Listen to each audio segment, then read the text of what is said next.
Most toys are harmless, cute, soft, safe. But what if some toys keep secrets? What if they remember things? What if they want things?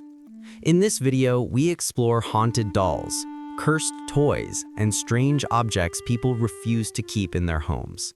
These stories come from real people who claim their toys moved, whispered, or even changed their lives in terrifying ways.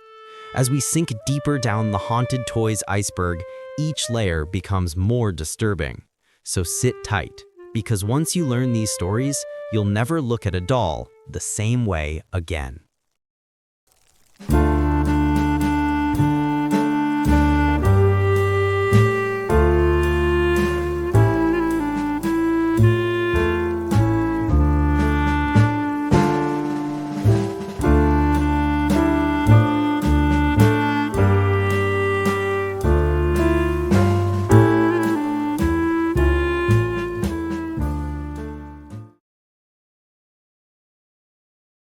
Annabelle is not just a doll. She is a symbol. One of the most famous so-called haunted objects in the world, locked away behind a glass case, sealed with warnings, prayers, and stories that still echo decades later. Most people know her from movies, but the real Annabelle story is far stranger, quieter, and more unsettling. There is no cinematic lightning, no dramatic jump scares, only slow, creeping experiences that made even seasoned paranormal investigators step back.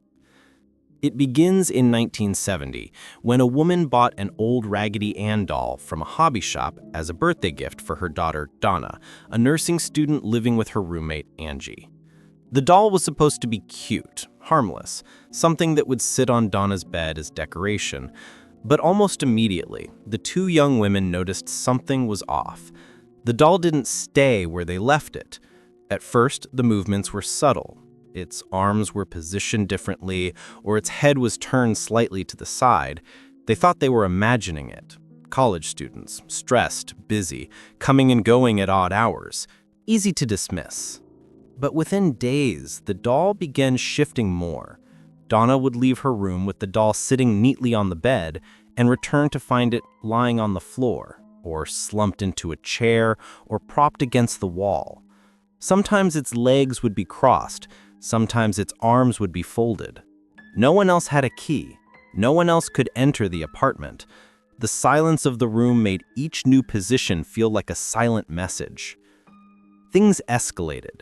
Donna and Angie began finding little pieces of parchment paper around the apartment, small notes with messages written in a childlike scrawl. "Help us. Help Lou." The strange part wasn't the handwriting, it was that neither girl kept parchment paper in the apartment. They had no idea where the notes were coming from. There were no other students, no pranks, nothing missing. The notes simply appeared. The doll's movements soon became bolder. One night, Donna came home to find Annabelle sitting on the couch instead of her bed. The doll wasn't just moving, it was traveling. At this point, unease turned into fear. The roommates contacted a medium, hoping for clarity.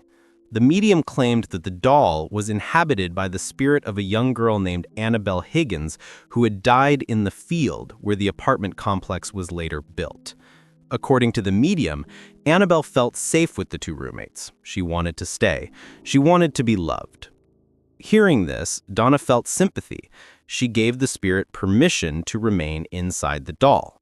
And this, according to paranormal investigators Ed and Lorraine Warren, was the moment everything truly went wrong.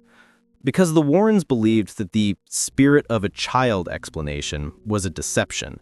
They said no human spirit was inside the doll at all. Something inhuman was pretending to be a child to gain recognition and permission to attach itself.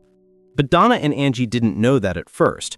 They only noticed the activity turned darker. The doll didn't move quietly anymore. Now it acted with intention. Lou, a friend of the roommates, disliked the doll from the beginning. He claimed it stared at him. He had nightmares of it crawling onto him, choking him. One night, he awoke in a panic. The doll was on his chest, its cloth arms wrapped around his neck. He said he couldn't breathe, couldn't move. When he finally woke fully, the doll was across the room, but the marks on his neck remained. The second attack came while Lou and Angie were preparing for a road trip. They were in the apartment when they heard rustling from Donna's room. Thinking they'd been robbed, Lou entered first. The room was dark, empty, silent. But the doll was lying on the floor, face down. As Lou approached, he suddenly felt a presence behind him. He spun around but saw nothing. A burning pain struck his chest. When he looked down, he saw deep claw-like scratches forming across his torso, bleeding through his shirt. The wounds were hot, pulsing, and strangely, they healed completely in 48 hours with no scarring. That was the moment they called the Warrens. The Warrens interviewed the roommates, examined the doll, and determined that the doll wasn't possessed, it was being used. According to them, a demonic entity was manipulating the toy as a vessel, a way to gain recognition and permission. When Donna allowed the child spirit to stay, she had unknowingly opened the door. The Warrens performed a blessing in the apartment, collected the doll, and took it with them.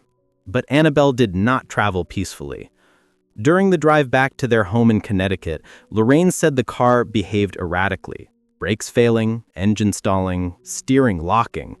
Ed sprinkled holy water on the doll, and the disturbances stopped. Once home, the Warrens placed Annabelle in their occult museum, inside a specially built glass case with a warning sign, "Positively do not open." Visitors reported strange experiences, feelings of dread, nausea, sudden headaches. One man mocked the doll, tapping on the glass, daring it to do something. Lorraine later said the man laughed as he left, rode his motorcycle, and died in a crash the same night. Did the doll cause it? No one can prove that, but the story cemented Annabelle's reputation. Today, Annabelle remains locked in her case. Some say her expression has subtly changed over the years. Some say she still influences the world outside her box. Museum workers claim they hear knocking from inside the glass late at night. Others claim the case fogs up from the inside, as if something is breathing against the glass. Whether people believe in the supernatural or not, Annabelle's story has become larger than the doll itself, a mix of documented claims, eyewitness accounts, fear, and folklore wrapped around one simple object, a children's toy that refuses to be still. Robert the doll is not just a toy. He is one of the most famously haunted objects in American history. A small figure with a sailor suit, a strange, frozen grin, and eyes that seem a little too alive. But the story of Robert doesn't begin with curses or hauntings. It begins with a child's imagination, or at least that's what many people want to believe. The year was 1904.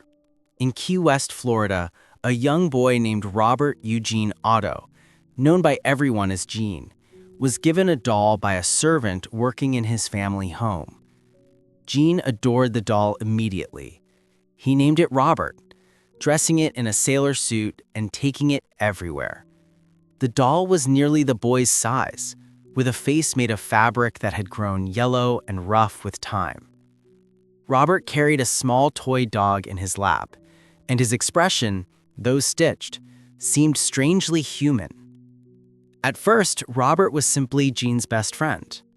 Gene spoke to him constantly, and, according to the Otto family, the doll spoke back. Gene's parents would hear their son chatting in his room.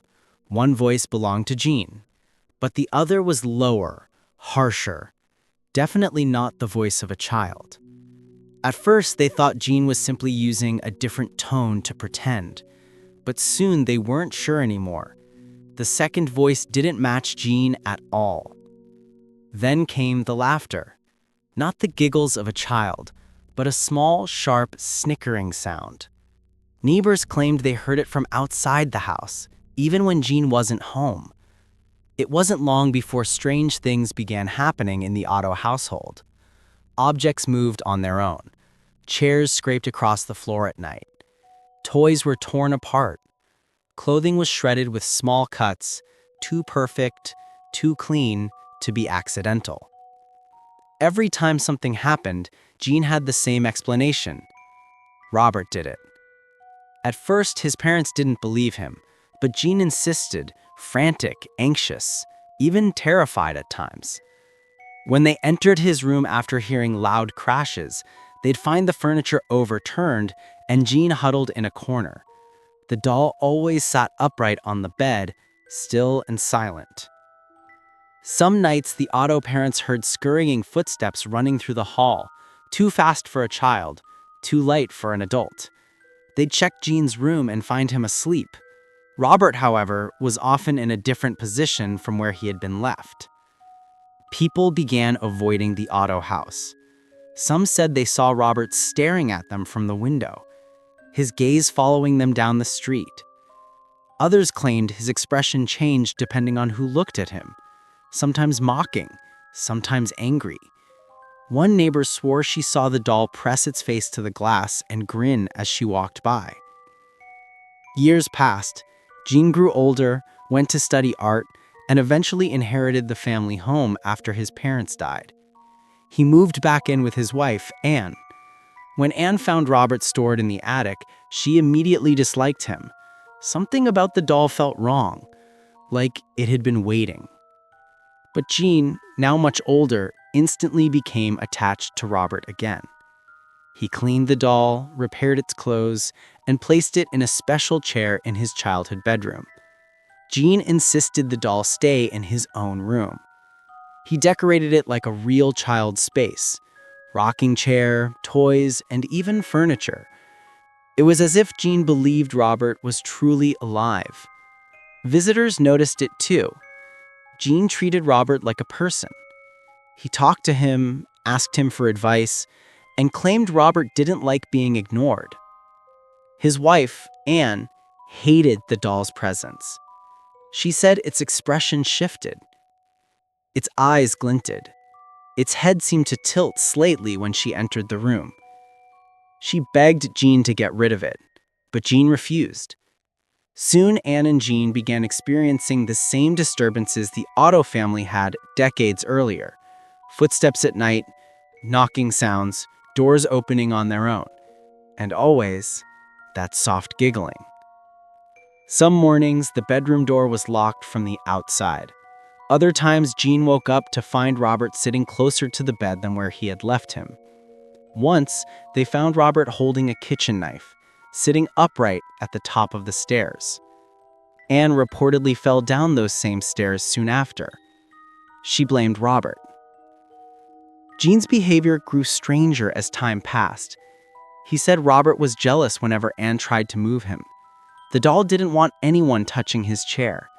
He didn't want anyone entering his room. When Gene died in 1974, Anne left the house and the doll behind. She refused to take Robert with her. The new owners discovered Robert in the attic, just as Anne did years before. At first, they didn't think much of the doll, just an old toy left by the previous owner. But the strange events began quickly. Children on the street claimed Robert stared at them from the upstairs window. The owners said the doll moved around the house on its own. They heard footsteps in empty rooms and saw Robert's expression change slightly from day to day. Eventually, they donated him to the Fort East Martello Museum, hoping the nightmare would end. It didn't. At the museum, Robert became a phenomenon. Staff members noticed the same things the Otto family had: the doll's position changing, noises at night, knocking from inside the display case. Some employees refused to work near him. They claimed his eyes followed them. Some said he smirked. Visitors began taking pictures. But soon, reports flooded in: emails, handwritten letters, desperate apologies. People believed they had experienced bad luck, accidents, sickness, job loss, or broken relationships after photographing Robert without permission. The museum now displays dozens of apology letters on the walls. Tourists claim that if they do not ask Robert politely before taking a photo, he curses them. There are stories of car crashes minutes after a visit, phones malfunctioning, cameras dying, a couple breaking up during their trip back home. One man wrote that he lost his job the same day he mocked the doll. None of these can be proven, of course, but the pattern is chilling. Museum workers say Robert sometimes fogs up the glass case from the inside. Others say they hear tapping against the glass, tiny, deliberate taps, as if he wants attention, as if he wants out. Some visitors swear they see his lips move in their photos. Others say they hear whispered words when they stand near the case alone. Today, Robert sits under bright museum lights, still wearing his sailor suit, still holding his tiny toy dog. He does not look threatening. He looks small, old, still. But those who have encountered him know the truth. Robert is never still for long. His legend continues, not because people are afraid of a cloth doll, but because people feel something when they look at him. Something watching back, something waiting, something almost alive. Whether Robert is truly haunted or simply the center of a century-long chain of fear, coincidence, imagination, and storytelling, one thing is certain. No doll in history has ever earned more respect and more apologies.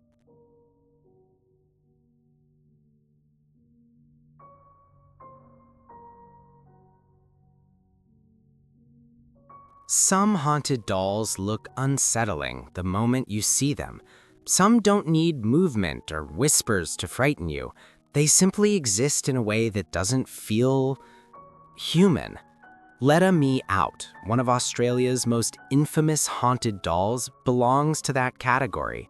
He is old, possibly more than 2 centuries old, crafted with eerie precision and carved wooden features that resemble a young boy frozen in a moment of fear or sadness. His eyes are glassy, wide, and strangely alive. His mouth is open slightly, as if he's about to speak or scream. But the story of Let Me Out doesn't begin with fear. It begins with the discovery beneath a house in Wagga Wagga, New South Wales.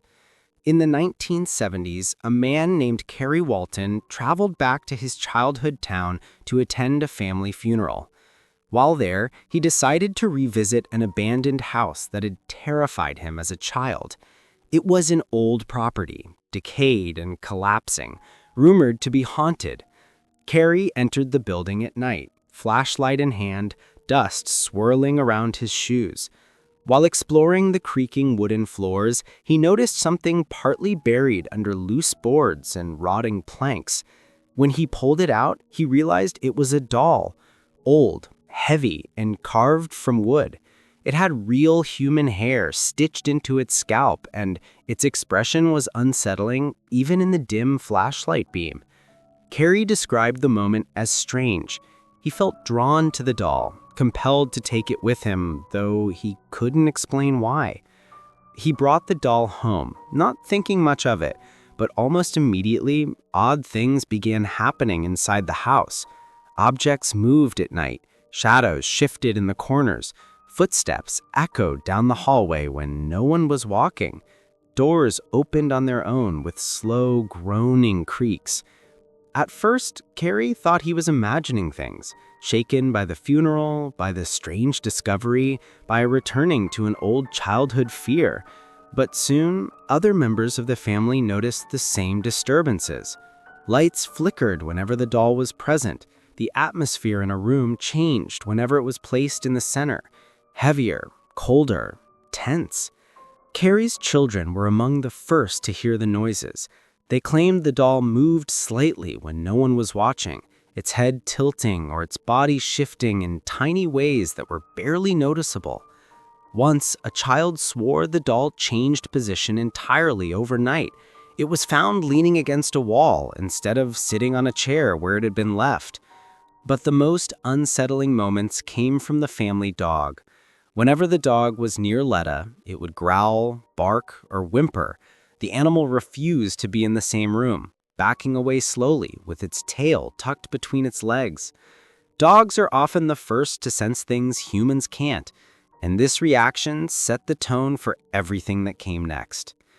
Carrie gave the doll a fitting name, based on its eerie effect, Letta Me Out, sometimes written as Letta, a nickname that stuck because of the way people imagine the doll whispering those words.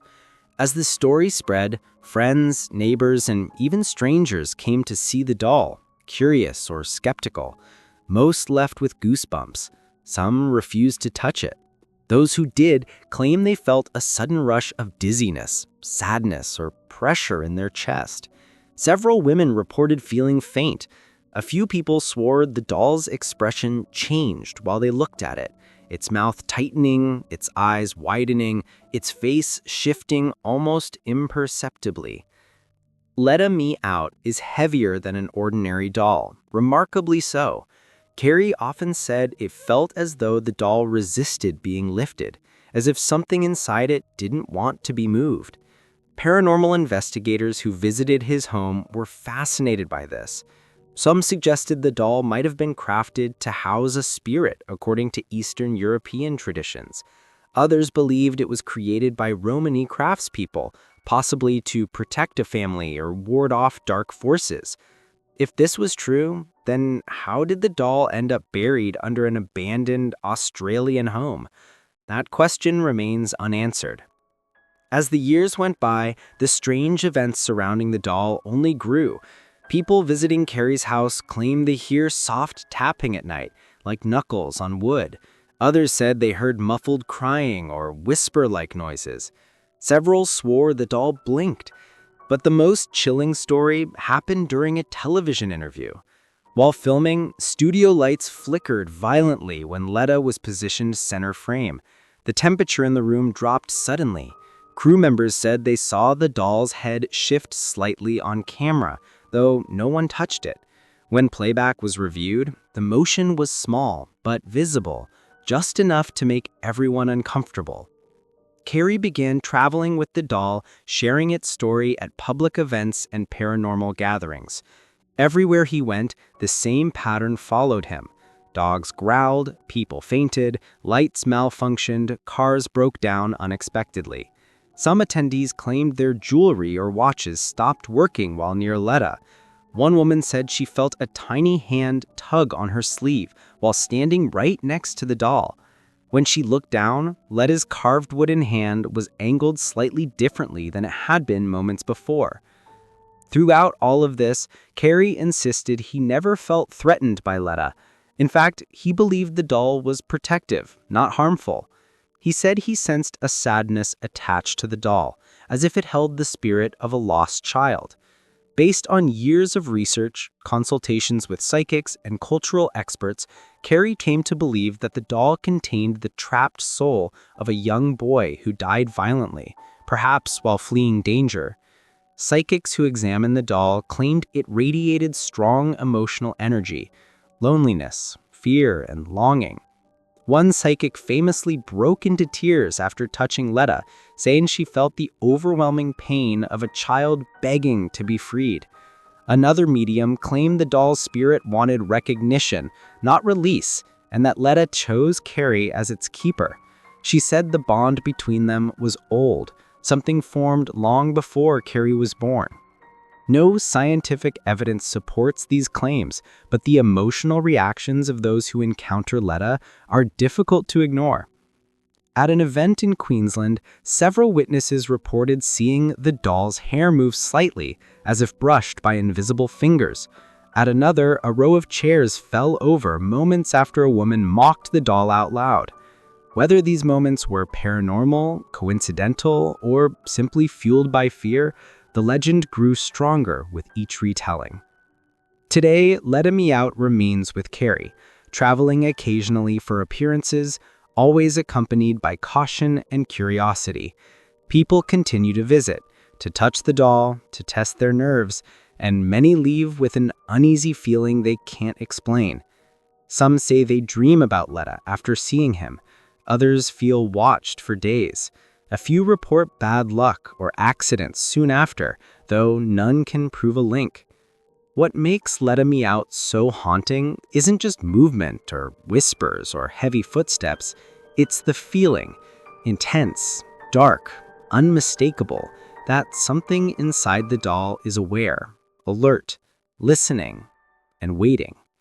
Whether the spirit inside seeks freedom, justice, or simply recognition, no one can say with certainty. All anyone knows is that Let Me Out is not empty, and he is not silent.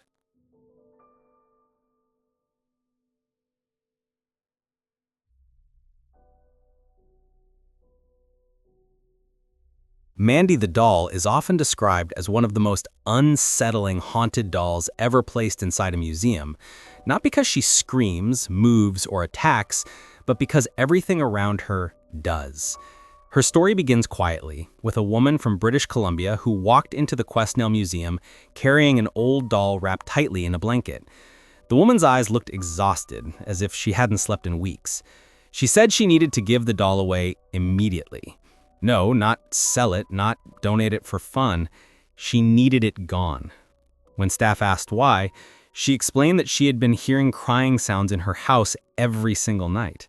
At first, she thought it was a baby crying outside, or maybe a child from a neighboring home, but the sound seemed too close, like it came from inside her own walls. It was soft, but heartbreaking.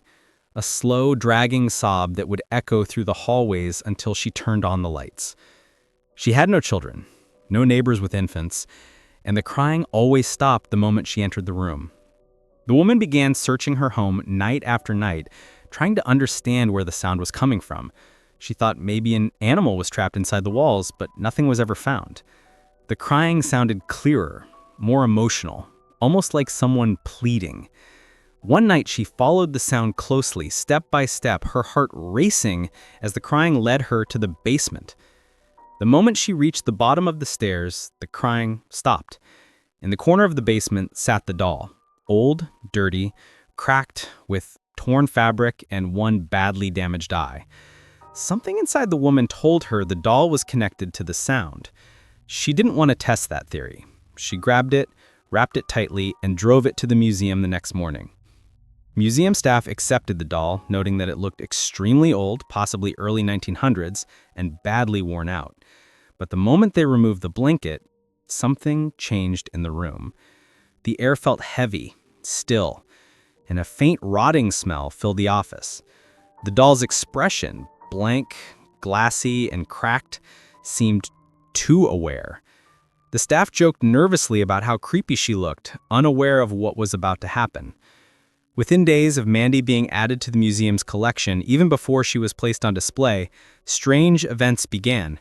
Workers heard footsteps in empty rooms, soft tapping on glass cases, and items disappearing from desks, only to be found in completely different locations hours later. Electronics malfunctioned, lights flickered, locked doors swung open by themselves. Employees said they felt like someone was always standing behind them, not touching, not speaking, just watching. A few even claimed they heard the faint sound of crying again, like a distant baby hidden somewhere in the building. They checked the entire museum several times. There was never anyone there. Because the doll was causing so much disruption, museum staff decided to isolate her. They placed her in a display case away from the others. They didn't know it at the time, but this decision would spark even more disturbing behavior. Some staff reported hearing tapping coming from inside Mandy's case despite no one being there. Others swore her head had shifted position overnight, or her eyes followed them when they walked past. People would take photos of her only to find strange mist-like shapes around her head in the images, or camera glitches that didn't happen anywhere else in the museum. Visitors began reporting their own experiences too. Some felt sudden chills or waves of sadness standing near her. Others claimed they felt a strange urge to step away, like Mandy didn't want them coming any closer. A few guests insisted they saw her lips move slightly, almost like she was trying to whisper. The museum initially tried to dismiss these stories, explaining that people often scare themselves when they see creepy objects. But over time, there were too many similar reports to ignore. One of the most famous stories involves a woman who visited the museum and leaned close to the case to take pictures of Mandy. She used a professional-grade camera, something she'd been using for years without issues. But the moment she snapped the first picture, her camera completely shut down, as if the battery had instantly drained. The woman was confused, since the battery was brand new. When she got home and tried to view the images, every photo she took of the doll was corrupted, static-filled, twisted, or blank, except one. That single photo showed what looked like a faint face behind Mandy's, almost like a second expression peeking through the glass. The woman refused to return to the museum ever again. Another unsettling incident involved museum volunteers who would place objects near Mandy, books, papers, small items, and return later to find them knocked over or moved. Some said they heard small giggling sounds while locking up after hours. Others claimed they saw shadows dart across the floor near her case. The museum decided to install cameras in certain rooms to monitor nighttime activities, but no suspicious movement was ever captured near her. Still, when staff arrived in the morning, things were always mysteriously out of place. What makes Mandy's case so unique is that she doesn't seem to harm anyone. Instead, she behaves like something trapped, frustrated, emotional, and longing for attention. Many psychics and paranormal investigators who visited the museum claim they felt an overwhelming sense of sadness from the doll, like she was connected to a tragic past. They described sensing the spirit of a little girl who might have owned the doll long ago. According to local legends, Mandy was found abandoned inside a basement years earlier, possibly belonging to a child who died under mysterious or unfortunate circumstances. Whether true or not, the story adds another layer of darkness to her presence. Some investigators believe the crying the original owner heard wasn't from the doll itself, but from the spirit attached to it, seeking help or recognition. Others suggest Mandy may be a collector of energy, meaning she absorbs emotions from visitors and releases them through strange disturbances. The museum never officially confirmed any paranormal explanation, but they did something interesting. They placed Mandy in a protective case separate from the other dolls. Staff said that other toys around Mandy began falling from their shelves or breaking when she was kept too close to them, as if she didn't want company. Despite all this, Mandy has become one of the museum's most famous exhibits. People travel from around the world to see her cracked porcelain face and unsettling presence. Many describe feeling strangely drawn to her, even if she scares them. Some say they feel sorry for her, others feel a silent warning. The museum itself acknowledges her reputation, even stating that Mandy doesn't like being ignored, a phrase that makes visitors lean in just a little closer. Even today, Mandy remains unpredictable. Sometimes she sits quietly for months. Other times, objects go missing, staff hear footsteps after hours, and visitors complain about sudden emotional waves, sadness, nervousness, or a strange heaviness, right when they stand in front of her. Whether she's haunted, cursed, or simply surrounded by unsettling coincidences, Mandy the doll continues to be one of the most chilling exhibits in paranormal history. Peggy the doll is one of the most unnerving haunted objects ever studied, not just because of her appearance, a pale face, blank blue eyes, and an old-fashioned outfit, but because of the strange, very real physical reactions people claim she causes. Her story begins quietly in the UK, where she was originally discovered in a woman's home after a series of unexplained and terrifying experiences. The woman, who never wanted her name revealed, said her health deteriorated dramatically after Peggy came into her possession. She suffered from extreme fatigue, sudden chills, nightmares, and a constant feeling of being watched. Worst of all, she said she woke up every night at exactly 3 a.m. feeling as though someone was standing in her room. She moved homes twice, but the same disturbances followed her everywhere. For a long time, she had no idea what was causing it, until she started noticing a pattern. The disturbances always increased when Peggy was nearby. The doll seemed to activate around her. Objects would move, doors would creak open, and lights flickered constantly. The woman eventually contacted paranormal investigator Jane Harris, begging her to take the doll off her hands because she couldn't take another night of sleepless terror. When Jane received Peggy, she immediately felt a heavy pressure in her chest, as if the air around her became thicker. She didn't think much of it at first. Old dolls have a creepy presence anyway, but the feeling didn't go away. In fact, over the next few days, the sensations grew stronger. Jane experienced sudden mood swings, headaches, and nightmares involving a shadowy figure standing at the foot of her bed. She began documenting her interactions with the doll, unaware of how many people Peggy would eventually affect. Jane posted Peggy's picture online to gather opinions from paranormal enthusiasts, and that is when things took a terrifying turn. Within minutes, people from all over the world began reporting strange symptoms just from looking at the photo. Some said they felt dizzy, nauseous, or anxious. Others experienced sharp headaches or chest pain. A few even claimed their computers froze the moment they clicked on the image. One woman sent Jane a message saying she couldn't breathe for a full 30 seconds after looking into Peggy's eyes. Another reported seeing a figure in her room the same night she viewed the doll's photo. Someone claimed their lights flickered aggressively for hours after watching a video of Peggy. And then there was the most disturbing report. A woman who suffered a heart attack shortly after watching a video featuring Peggy. She survived, but swore the incident happened the same day she saw the doll online.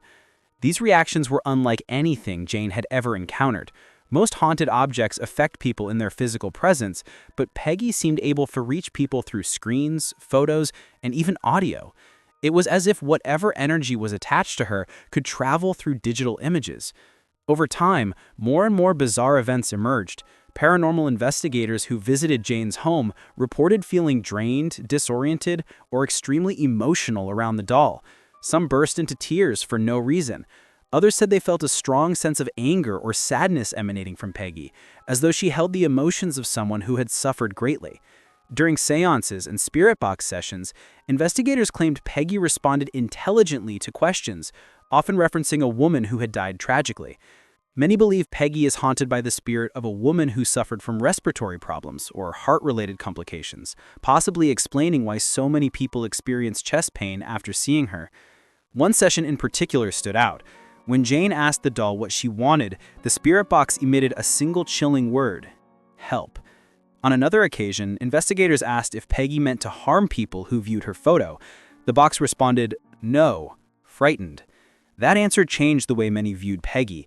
Rather than a malicious entity, she might be a spirit trapped in fear, confusion, or unresolved trauma. Some psychics who worked with Peggy described her as restless, as if she was searching for something or someone. They said they sensed deep sorrow, betrayal, and loneliness surrounding the doll. A few believe the spirit attached to Peggy may have suffered abuse or died suddenly under distressing circumstances. The most unsettling part is that almost everyone who interacted with her agreed on one thing: Peggy's spirit feels intelligent, aware, active.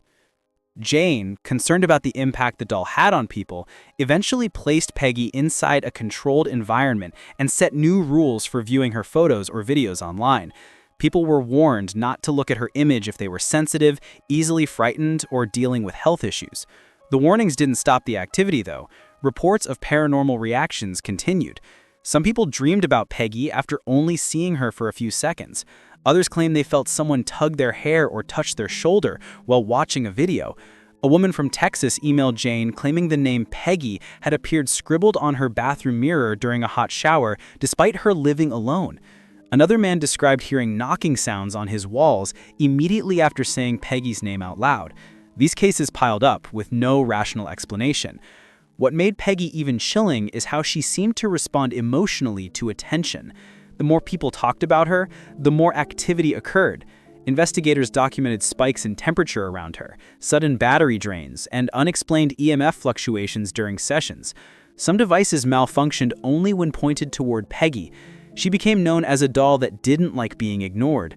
When the museum that now houses Peggy placed her in storage temporarily, staff reported hearing unexplained footsteps and soft whispering from the storage area as if she demanded to be brought back out. Eventually, Peggy was moved to the popular Haunted Objects Museum, where she remains today, inside a secure, climate-controlled glass case. Even there, visitors report feeling uneasy near her. Some feel cold chills, others feel sudden sadness, and some even faint. Museum staff claim that people often approach Peggy's case with confidence, laughing or joking, yet within seconds they grow quiet, step back, or walk away without explanation. Jane Harris still receives emails from people around the world who believe Peggy affected them through videos or photographs. Many investigators who visited her claim that Peggy holds one of the strongest spiritual presences they have ever felt from a haunted object. Peggy's mystery continues because no one fully understands who or what attaches themselves to the doll. Is it the spirit of a woman seeking help, a residual haunting from a traumatic event, or something else entirely? Something that reacts to attention, energy, and emotion. What makes Peggy truly terrifying is that she doesn't need to move, speak, or scream to affect people. All she needs is a single look, a single moment, a single connection. And whatever surrounds her seems to reach beyond physical space. Whether one believes in the supernatural or not, thousands of people claim Peggy caused real fear, real pain, and real experiences. She has become one of the most disturbing cases in the paranormal world, not because she hurts people deliberately, but because she makes people feel something unnatural, deep in their chest, as if someone invisible is standing right beside them, watching quietly through her cold, glassy eyes.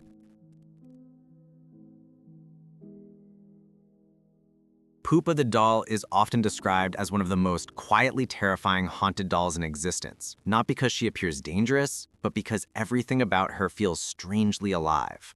Her glass eyes seem to hold memories, her porcelain face carries a faint, eerie smile, and her small, hand-stitched blue dress looks as though it belongs to a child who still wants her toy back. The story behind Pupa begins in Italy in the early 1900s, where a young girl received her as a gift. Some say from her grandmother, others claim from a traveling doll maker who crafted dolls meant to resemble their owners. In Pupa's case, the resemblance was uncanny. She had the same facial features, the same soft curls, and even wore the same style of clothing as the little girl. For years, the child carried Pupa everywhere, insisting the doll could listen, talk, and comfort her. Family members found this normal at first, but they began noticing small things that didn't make sense. The doll's arms would shift positions when no one was watching. Her legs were sometimes bent differently. Her head tilted as if she were listening. And the girl would often whisper to Pupa for long periods, pausing now and then as if the doll whispered back. After the family migrated to the United States following World War II, Pupa remained with the girl, by then an adult, who kept the doll her entire life. She refused to store Pupa away or give her to anyone else. She insisted the doll was special, a companion that had protected her since childhood. When she eventually passed away in the early 2000s, her family placed Pupa among her belongings, assuming the doll was simply an old keepsake. They didn't realize what they had inherited. Soon after the woman's death, strange events unfolded inside the home. The family claimed they heard faint tapping sounds at night, like someone gently knocking on a glass table. Sometimes drawers opened on their own and objects were found scattered across the floor. At first they blamed it on drafts or aging furniture, but things escalated when one family member found Pupa standing in a slightly different spot on the shelf compared to where they had placed her earlier that day. The change was subtle, barely a shift of an inch, but enough to unsettle everyone. The next day, Pupa's arm was raised, as if waving. Another morning, her body leaned against the glass of her display case, positioned in a way no one in the family remembered. Frightened and confused, the family reached out to paranormal researchers who documented the doll's increasingly active behavior. They reported witnessing Pupa's reflection blink in the glass, even though the doll's porcelain eyes were fixed. One investigator claimed that while he was observing Pupa, a small, almost childlike sigh echoed in the room, even though he was alone. Another swore he saw the doll's fingers twitch slightly, as though stretching after a long sleep.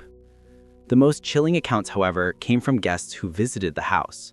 Some claimed they felt watched the entire time they were near the display case. Others insisted the doll's expression changed just slightly depending on the angle, sometimes looking sad, sometimes amused, as though she were trying to communicate something important. One visitor reported hearing scratching from inside the display case, even though no insects or animals were anywhere nearby. When the family approached the case, everything went silent. The family eventually placed Pupa in a secure, sealed display case to limit her activity. That only made things worse. According to them, the tapping and knocking from inside the case grew louder, almost angry. One day they found faint fingerprints on the inside of the glass, prints far too small and delicate to belong to any adult. Some claim Pupa's expression seemed distressed after being locked away, as if she disliked being confined. The most infamous piece of this legend comes from a supposed handwritten message that appeared near the case, written shakily on a folded piece of paper. Pupa hates this. The family denies writing it and refuses to discuss it further. Researchers believe Pupa may be tied to the spirit of the girl who originally owned her. The idea is that the child, who bonded deeply with the doll, may have left part of her emotional essence inside it. Some psychics who handled Pupa claimed they felt an overwhelming sense of longing, almost like homesickness, when touching the glass. One medium said she sensed a little girl's voice whispering, "I want out." Another claimed that Pupa's spirit is not malicious, but restless, confused, and lonely, searching for the child who once loved her. This theory seems strengthened by the fact that most disturbances around Pupa occur when the doll is moved, touched, or restricted, as though she reacts emotionally rather than instinctively. Other investigators, however, believe Pupa is not haunted by a child at all. They point out the doll's lifelike construction, the carefully painted features, the disturbing realism of her eyes, and the way her smile looks frozen between expressions, and suggests something older, something deeper may be attached to her. According to them, Pupa's spirit feels too aware, too intelligent, too responsive to simple environmental changes to be a child's imprint. They believe the doll may host a spirit that latched onto her long ago, using the doll as a vessel to express itself in the physical world. If that's true, then Pupa's movements, taps, and reactions might not be innocent attempts to communicate. They might be the actions of something that wants freedom. Over time, the family grew more frightened and eventually donated Pupa to a private collector who specializes in haunted artifacts. Since then, numerous reports continue to surface from people who simply viewed photos or videos of the doll. Some experienced sudden chills or goosebumps. Others claim they saw Pupa's eyes shift in the photo when they looked again. A few people even reported nightmares the same night after seeing her online. Dreams of a doll walking slowly towards them, glass eyes shining in the dark, whispering in a voice they couldn't understand. The collector who currently keeps Pupa says the doll still moves occasionally. He refuses to keep her in a locked box, stating that every time he tried, the tapping and knocking became so loud he could hear it throughout the house. Now Pupa sits openly on a shelf, and the activity seems calmer, as if she behaves better when she feels unrestrained.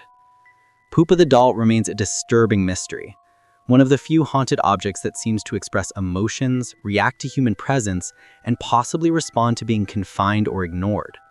Whether she houses the spirit of a lonely child, a lingering presence bound to her original owner, or something older and more complex, her behavior continues to unsettle anyone who encounters her. People describe a strange chill around her, a pressure in the air, or a sense that she's studying them, waiting quietly for something they cannot understand. What makes Pupa truly frightening is how alive she feels, not in movement or voice, but in presence. As though beneath her porcelain shell, something watches through her small blue eyes, aware of every person who steps close enough to look back.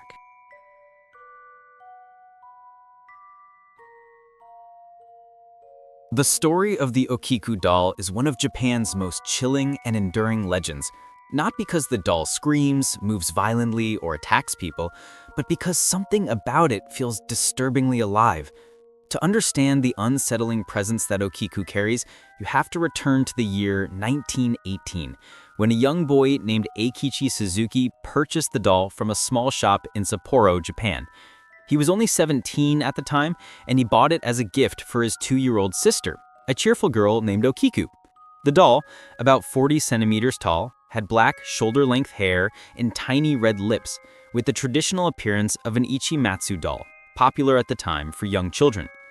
When Eikichi brought the doll home, Okiku immediately fell in love with it. She carried it everywhere, slept with it at night, and treated it almost like a real playmate. According to the family, Okiku would whisper to it, talk with it, and even pretend the doll was answering her. For months, life was simple and happy inside the Suzuki household.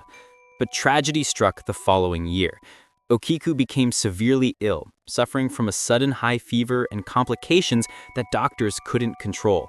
Despite treatments and prayers, the little girl passed away, leaving her family devastated. In their grief, they placed her beloved doll on a small home altar, offering it food, water, and incense as part of traditional mourning practices. No one thought anything unusual about this at first. Families often kept objects that belonged to lost children. But after a few months, the Suzuki family noticed something strange. The doll's hair seemed longer. When Okiku died, the doll's hair barely reached its shoulders, but now it appeared to be touching the doll's waist. They dismissed it initially, thinking maybe their memories were distorted by grief. But then the hair continued to grow. Layer by layer, strand by strand, the doll's hair thickened, lengthened, and even developed split ends, something impossible for a manufactured object. As time passed, more strange events began inside the home. The family claimed they heard soft footsteps during the night, like a child walking across the floor. Doors that were shut would slide open on their own. Small voices were heard, almost like a child humming from a corner of the room. The most eerie part was the doll itself. Its expression seemed to subtly change depending on the day, sometimes softer, sometimes sadder, and at times strangely intense, as if something inside it was desperately trying to communicate. The family eventually believed that the spirit of their lost daughter, Okiku, had somehow entered the doll. Japan has deep traditions regarding spirit attachment, and the idea of a young child bonding with an object after death was not unheard of in folklore. Years later, when the family prepared to move from Hokkaido to a different region, they faced a difficult question. What would they do with the doll? Many people suggested leaving it behind, but the family feared something terrible might happen if they abandoned what they believed was their daughter's vessel. After discussing their options, they brought the doll to Monenji Temple in Iwamizawa, Japan, explaining everything that had happened. The monks listened carefully and agreed to take in the doll, performing rituals to calm any lingering spirit. They placed it in a wooden box and displayed it in the temple, intending to monitor it over time. But the hair continued to grow. The monks, curious and unsettled, inspected the doll regularly. They trimmed the hair occasionally, but it always grew back, sometimes slowly, sometimes shockingly fast. Even stranger, when the hair was examined by specialists years later, it was confirmed to be real human hair, not synthetic fibers, not manufactured materials, real hair, the kind you would only see growing from a living person. This discovery shocked even the monks, who had already witnessed countless spiritual stories throughout their lives. They began to believe the doll truly was connected to the spirit of the little girl. Visitors who came to see the doll reported their own strange experiences. Some said they felt a tingling sensation in their hands or legs, as if energy was passing through them. Others reported headaches, dizziness, or sudden waves of sadness while standing in front of the doll's display case. Some visitors claimed Okiku's eyes seemed to subtly follow them across the room. A few said the doll's lips part slightly, as if it breathed. One traveler left the temple believing the doll whispered softly, although no one else heard it. Some locals refused to look at the doll directly, believing that making eye contact with a spirit-bound object could invite misfortune. The monks themselves observed occurrences at night. They claimed the doll sometimes shifted positions, even though its case was never touched. Candles would flicker and extinguish themselves when the doll was being moved. The temple's main hall would occasionally echo with faint footsteps, though the monks lived separately from the display room. Despite all this, none of the monks believed the spirit inside the doll was vengeful. They described the presence as a childlike one, lonely, attached, and simply unwilling to leave the last object that brought her comfort. The monks felt compassion rather than fear, and they continued to watch over the doll with respect. Over time, the legend of Okiku spread across Japan and eventually around the world. The idea of a doll with growing human hair became one of the most disturbing paranormal tales ever recorded. Some skeptics argued that humidity, temperature changes, or unknown materials in the doll's construction could somehow cause the hair to grow, but no one has ever provided a complete scientific explanation. The hair continues to grow to this day, and the monks trim it as needed, believing that maintaining the doll keeps the spirit calm. What makes Okiku truly unsettling isn't violence or chaos, but the eerie sense of a spirit that refuses to let go. The feeling that somewhere inside that porcelain face, a child still lingers, clinging to the last piece of her short life. Visitors describe staring into the doll's dark eyes and feeling something stir behind them, as if the little girl named Okiku is still there, watching quietly, waiting to be remembered. Some say the doll feels sad, others say it feels protective, but almost everyone agrees standing in front of the Okiku doll is like standing before a silent, ghostly child who never fully left this world. Okiku remains in Manenji Temple today, guarded carefully and treated with deep respect.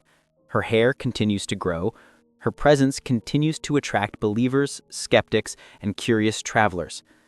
And the legend continues to grow, just like the doll's human hair, spreading through whispers, documentaries, and stories passed between people who swear they felt something real while looking into those glassy, living eyes.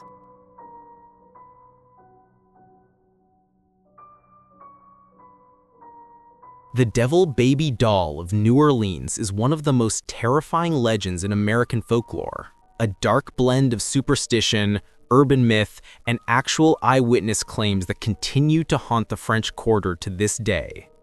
The story begins in the early 1900s when New Orleans was a melting pot of cultures, beliefs, and spiritual practices, especially voodoo.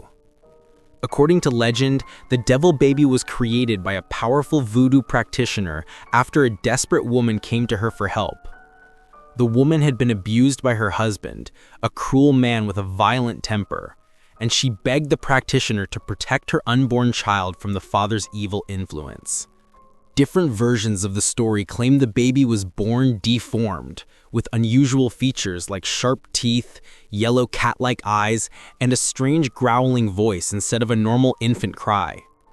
Others say the child died shortly after birth, but its spirit refused to rest. Whatever happened, the woman eventually attempted to surrender the baby's soul to protective spirits. But the ritual went wrong, or was sabotaged, and the child's energy became bound to a small handmade doll meant to guard it. The original doll was said to have been a crude figure. Carved wooden limbs, a stitched cloth body, black button eyes, and a mouth painted in a jagged smile that looked more sinister than comforting. The doll's appearance was unsettling from the beginning, but the true horror began when strange activity erupted around it. People in the French Quarter claim they heard an infant crying from inside the woman's home, even though no living baby was ever seen. Neighbors swore the doll's eyes would shift positions or follow them if they walked past the house. Some claim they heard scratching sounds under their windows at night, as if the doll was crawling outside. The woman eventually feared the doll, believing it no longer protected her, but had become something else entirely, something angry, restless, and unpredictable. She abandoned the home, and the doll reportedly ended up in the hands of another voodoo practitioner, who tried binding its energy using charms, beads, and cemetery dirt. But nothing seemed to fully contain whatever spirit was attached to it. The legend might have faded into history if not for the second wave of sightings decades later. In the 1930s, New Orleans began reporting encounters with a strange, child-sized figure running through alleyways, leaping fences, and growling at people. Witnesses described it as small, fast, and disturbingly human-like, yet completely unnatural. Some saw glowing eyes staring at them from rooftops. Others swore a small creature chased them home, scratching at their door before darting away. Many believe these encounters were connecting to the same spirit that once inhabited the doll. Either the doll had been lost, stolen, or the spirit had escaped and was roaming freely. The stories became so widespread that newspapers began publishing exaggerated tales of a devil baby terrorizing the French Quarter. Most dismissed it as superstition, but the eyewitness reports kept coming. The story resurfaced again in the 1960s and 70s when antique dealers in New Orleans began acquiring old handmade dolls from estate sales and abandoned properties. One particular doll matched the original description.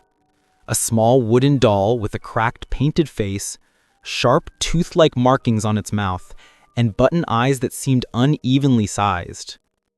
The doll supposedly arrived from a home whose owner had passed away mysteriously, and the neighbors claimed the house had been haunted for years. The antique dealer who bought it initially laughed at the rumors. until things started happening in his shop. Customers complained of feeling breath on their necks, even when no one was behind them. Small items went missing, only to be found near the doll. Staff claimed the doll's position changed overnight, sitting upright one day, leaning forward the next, or even turning its head slightly between the morning and evening. Lights flickered constantly near its shelf. One employee quit after seeing what she described as a small shadow crouched beside the doll that crawled away on all fours. The dealer eventually sold the doll to a collector, but the activity only escalated. The new owner reported nightmares of a crying infant calling her name, and sometimes she woke to find scratches on her arms and chest. She heard tiny footsteps in the hallway at night, even though she lived alone. She tried sealing the doll in a box, but she said she heard thudding inside the wooden crate for hours, like something trying to break out. Terrified, she returned the doll to the antique shop, insisting she'd rather lose her money than keep the object in her home.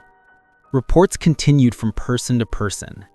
Everyone who kept the doll longer than a few weeks described similar experiences: scratching, crying, shadowy movements, nightmares, objects shifting, and a deep feeling of being watched. Many believed the spirit attached to the doll had become angry over time, feeding off fear, attention, and negative emotions. Eventually, paranormal investigators took interest. One group conducted a session with EMF meters, thermal cameras, and audio recorders. During the investigation, temperature drops were recorded only around the doll. The audio device captured what sounded like a faint growl, low, rumbling, and distinctly animalistic, even though no animals were in the building. When one investigator mocked the legend, saying, "This doll is nothing but wood and paint," the EMF meter spiked so violently it nearly broke. Minutes later, he felt something scratch the back of his leg, leaving 3 long marks. The latest version of the Devil Baby doll resides in a paranormal collection in New Orleans, kept inside a sealed glass case. Visitors are warned not to tap on the glass, provoke the doll, or stare into its eyes for too long. Many ignore the warnings, and some regret it. Guests have fainted near the display. Others felt sick, dizzy, or anxious. A few claimed they saw the doll blink or tilt its head slightly when no one else was looking. Staff members work in pairs when cleaning the area because they refuse to be alone with it. Even today, people who take photos of the doll sometimes report corrupted images, strange smears of light, or even small shadowy figures standing behind it.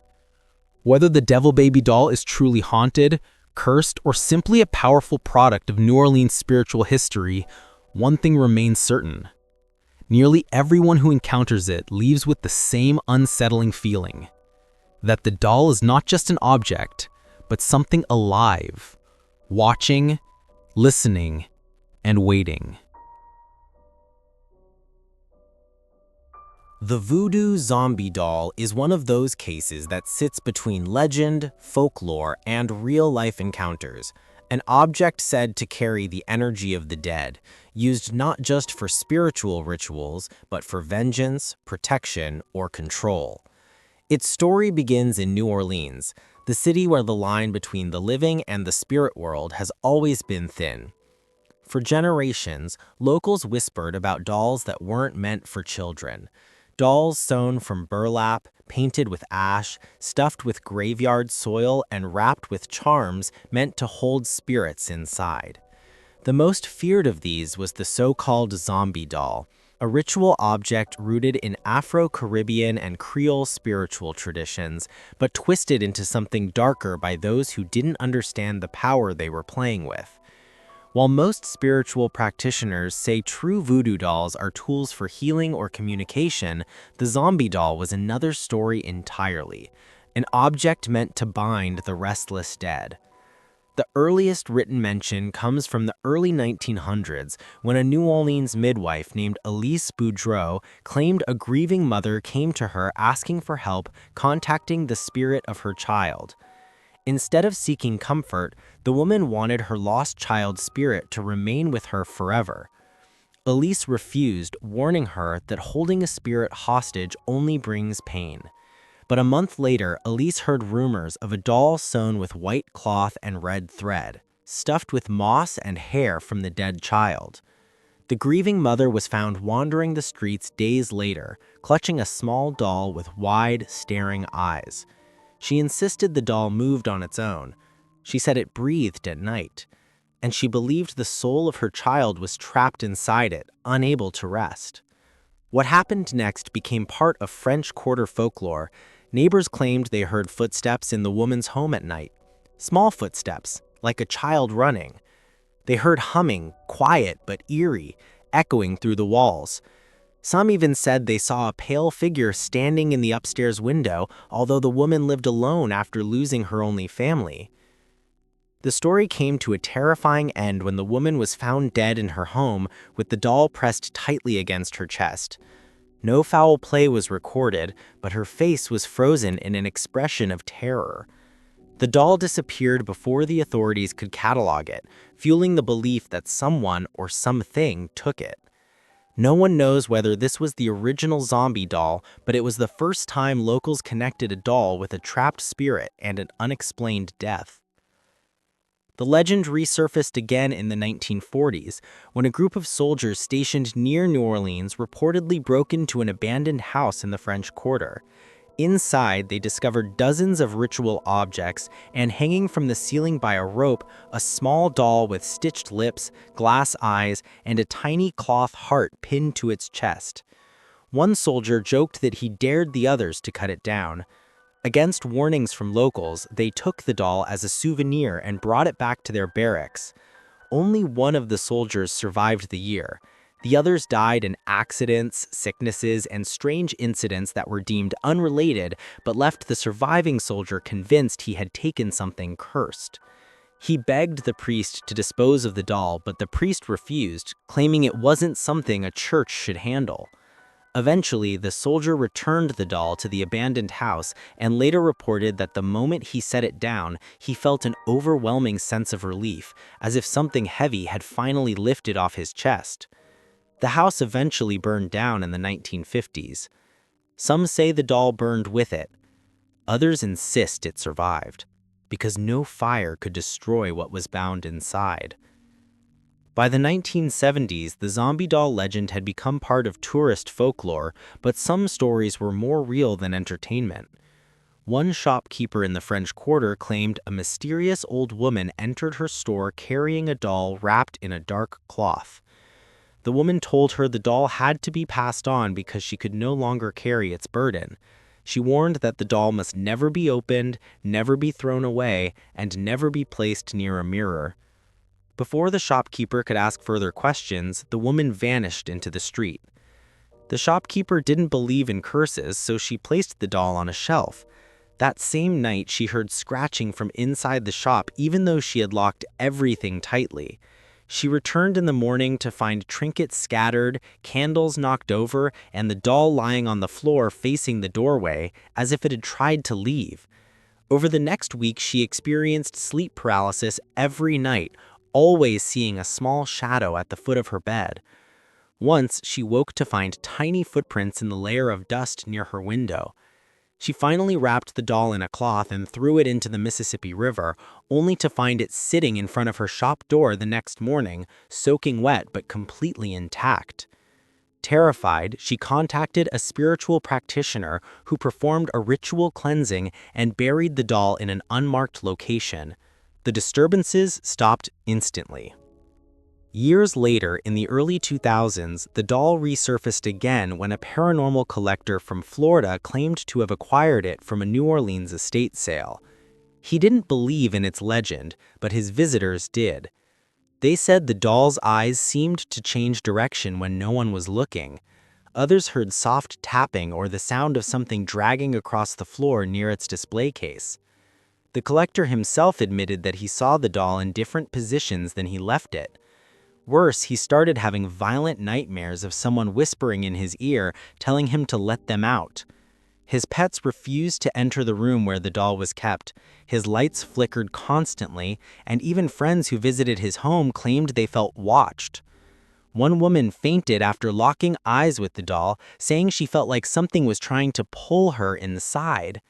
Convinced the stories were true, the collector contacted a spiritual historian who confirmed that the doll carried bindings associated with graveyard rituals, practices meant to tether spirits, not free them. The historian refused to touch the doll. Eventually, the collector donated it to a private paranormal archive where it remains sealed behind glass inside layers of protective barriers. Today, the voodoo zombie doll is spoken about as an object that shouldn't be disturbed, not because it is evil, but because something is trapped inside, something restless, emotional, and desperately trying to be acknowledged. People who have seen the doll describe a deep chill, a feeling of sadness, or a sense that someone is standing right behind them. Some swear they hear breathing. Others claim the doll's tiny cloth chest rises and falls as if it's alive. Whether cursed, haunted, or bound by a ritual gone wrong, the voodoo zombie doll remains one of the most unsettling legends in the paranormal world, an object tied to grief, desperation, and the dangerous attempt to hold the dead too close.